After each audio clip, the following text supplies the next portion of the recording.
కడప జిల్లా బద్వేల పట్టణంలోని ప్రజాపిత బ్రహ్మకుమారి ఈశ్వరీయ విశ్వవిద్యాలయం కార్యాలయంలో రక్షాబంధన్ను ఉద్దేశించి బ్రహ్మకుమారి ఈశ్వరీయ సంస్థ additional zone incharge Geeta Behenji మాట్లాడుతూ మానవ సంబంధాలు గొప్పతనాన్ని గుర్తు చేసేది రాఖీ పౌర్ణమి పర్వదినం. ముఖ్యంగా సోదరి సోదరుల మధ్య అనుబంధానికి సంకేతంగా ఈ పండుగ నిలుస్తుందని అన్నారు. సర్వకాలం సర్వావస్థల్లోనూ మేము మీకు అండగా ఉంటాము. సోదరులు అక్కా చెల్లెళ్లకు హామీ ఇస్తూ దానికి గుర్తుగా నగదు రూపంలో బహుమతులు ఇస్తుండడం ఆనవాయితీగా వస్తోందని తెలిపారు.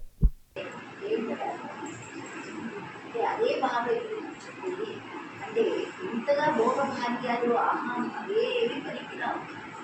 కేవలం మన యోగశక్తి అంతేనా? తెలిసి దాన్ని ఏం వరకు చెప్పాలి.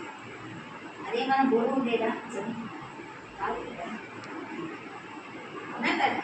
అదే బాబా చెప్పిన అంతిమ సమయంలో మీరు కేవలం యోగశక్తి మాత్రమే మీకు ఉపయోగిస్తారు. ఏమీ కాదు. కాబట్టి యోగశక్తి ఉన్నట్లయితే మీరు ఎన్నైనా పరిస్థితులు మీరు ఎదుర్కోగలుగుతారు, సాధన చేయగలుగుతారు. మీరు విజయ్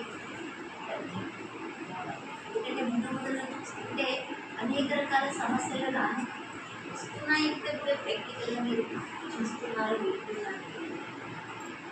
ఎవరి